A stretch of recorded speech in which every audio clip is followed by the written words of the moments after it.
Bueno, y es un honor para Citas de Radio estar en comunicación con Moisés Naim. Naim es escritor y columnista venezolano, de los autores más leídos en el habla hispana. Tiene un extenso currículum, autor de varios libros. Tiene el programa de televisión Efecto Naim sobre temas internacionales, muy visto en Estados Unidos y en el resto de Latinoamérica. Y fue ministro de Industria y de Comercio en Venezuela allá en los años 90. Es un honor para mí darle la bienvenida a Citas de Radio. Bienvenido, Moisés, al programa. Mi nombre es Elisa Peirano. ¿Cómo le va? Hola, Elisa. Muchas gracias por la invitación.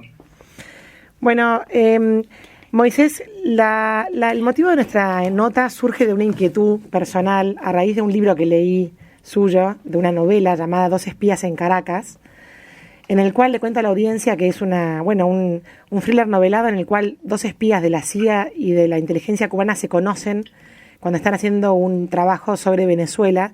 Y usted narra ahí el ascenso de Hugo Chávez al poder. Desde la vez que intentó derrocar en democracia el gobierno y no pudo, fracasó, y después fue elegido en las urnas, y empieza a narrar como esa fascinación que generó en la gente venezolana este personaje que es Hugo Chávez, que hoy tenemos las consecuencias de esa fascinación en Venezuela a través de la figura de Nicolás Maduro.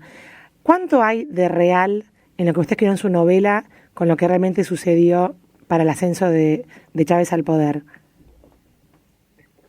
No lo sé, Elisa. Esta novela sale de mi frustración. Es un acto de frustración, es resultado de la frustración y es un acto de liberación también. Uh-huh. Yo llevo 20 años escribiendo ensayos utilizando todas las técnicas de las ciencias sociales, el periodismo, la verificación, la corroboración, estudiando el fenómeno de Chávez, de Maduro, lo que estaba pasando, etcétera. Uh-huh. Y siempre quedaba con la sensación de que no le estaba contando el cuento completo a mis lectores o a quienes me ven por televisión. Uh-huh. Y decidí que la única manera de hacerlo era quitándome la objetividad del periodista y del analista y escribir una novela que es ficción. Uh-huh. Pero es una ficción basada en cosas que yo creo que sucedieron, pero que no tengo cómo confirmar. Pero de hecho yo creo que mi ficción se acerca más a la realidad que la realidad que podemos describir solamente con base en la verificación y la corroboración periodística. Claro. Bueno, Arturo Pérez Reverte, que es un gran autor, dijo que había sido un tratado de populismo, ¿no?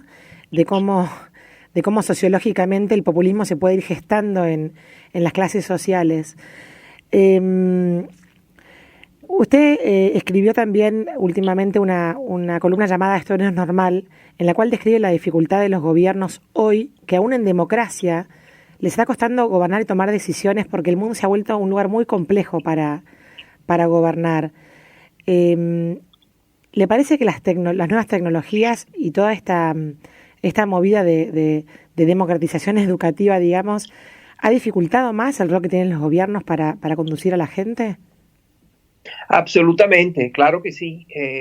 Pero yo tendría cuidado de no simplemente mencionar a las redes sociales y la tecnología. Uh-huh. Hay muchas cosas que están pasando que son una convergencia de factores que hacen más difícil gobernar. Uh-huh. Estamos viendo como el Reino Unido, que es la democracia más antigua del mundo, no logra tener gobierno, lo tiene un gobierno, pero el gobierno hace cosas que la Corte Suprema dice que son ilegales. Uh-huh. Lo mismo está pasando en Estados Unidos con Trump recientemente. Vemos cómo en España van a tener una cuarta elección en los últimos 4 años. En Israel las elecciones no resuelven, no decir nada. Lo que estamos viendo es cómo las elecciones, los referendos, en vez de solucionar problemas políticos y darle gobernabilidad a un país, trancan el juego. Y lo único que hacen es confirmar, documentar y cuantificar la profunda división que existe en la sociedad. Claro. Pero fuera de las redes sociales están pasando otras cosas, está pasando un aumento de la desigualdad en muchas partes, está pasando el empobrecimiento, la cronificación de la pobreza. En fin, lo que quiero decir es que hay más factores que las redes sociales en explicar por qué se ha hecho tan difícil gobernar. Claro, no es solamente las redes sociales, es un factor más. Ahora, volviendo a Venezuela, Moisés, algo que yo capté bastante en la novela es que había habido una invasión ideológica o digamos, un trabajo muy fino de Cuba dentro de Venezuela. ¿Eso es así? La Guerra Fría es como que ha resucitado a través de esta cooptación que tuvo de Venezuela por parte de Cuba. Sí, una de las frustraciones que yo tenía es que no lograba confirmarlo, ¿no? No lograba porque era una operación, fue una invasión consentida y clandestina. Claro. Los cubanos no solo penetraron a Venezuela ideológicamente, sino que tomaron el control de los servicios secretos, de los sistemas de inteligencia, de los registros públicos, los registros civiles, los lugares donde uno va a documentar muertes, nacimientos, compras, ventas, divorcios. Todo eso está en manos de los cubanos. Y bueno, desde muy temprano yo empecé a agitar con eso y a alertar y a pedirle a mis colegas periodistas y académicos que investigaran eso, y bueno, era muy difícil de verlo porque los cubanos lo hacen de una manera, de una manera muy furtiva y muy clandestina. Pero no, yo hoy en día ya mi alerta no es necesaria, puesto que ya el mundo entero está al tanto y consciente de la extraordinaria influencia que tiene Cuba sobre el manejo de los asuntos en Venezuela. Claro. Ahora, ¿cómo puede ser que un mundo que le dijo que no al comunismo y que ya daba por cerrada esta batalla, volvamos a estar de vuelta en este lugar en el cual, bueno, yo hablo desde Argentina, en el cual escuchamos con preocupación declaraciones de, por ejemplo, de Grabois, que habla de reforma agraria y de expropiación de tierras, o sea, un lenguaje de los 70 que vuelve a ponerse en vigencia y a aparecer en títulos de diario, que uno dice, pero esta discusión ya había sucedido, ya se había superado, ya Cuba demostró que había sido un fracaso. ¿Por qué estamos de vuelta en este lugar?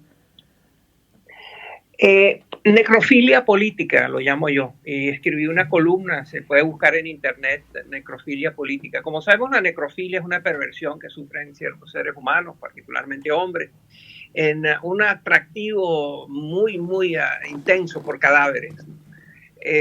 Bueno, hay una versión ideológica, política de esto, que son políticos que se enamoran y que tienen una atracción muy apasionada por ideas muertas, ideas y políticas públicas que se han probado una y otra vez en el mismo país, que se han probado en diferentes países y siempre terminan en más corrupción, más pobreza, más desigualdad y más subdesarrollo.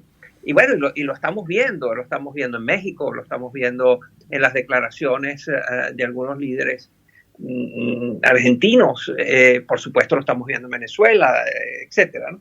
Pero la necrofilia política, el amor apasionado por ideas muertas, ideas probadas que no funcionan, ideas fracasadas, eso forma parte de la realidad. Y no es solo América Latina, lo vemos. Yo creo que Trump es un ejemplo de esto. Yo creo que lo que está pasando en Europa también.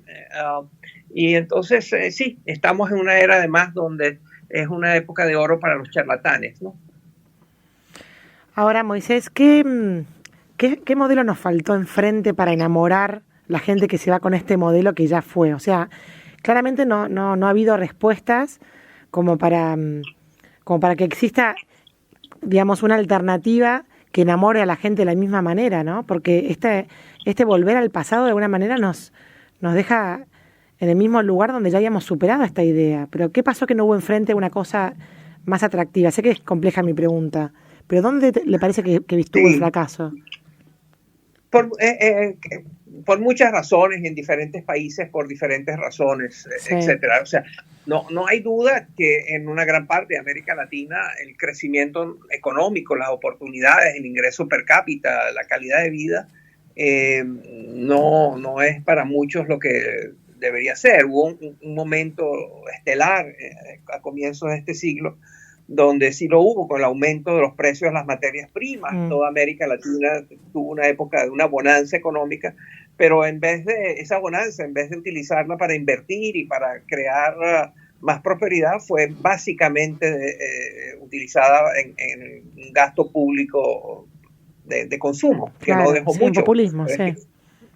Y luego, claramente, hace falta no solo una gran idea, sino quien la proponga.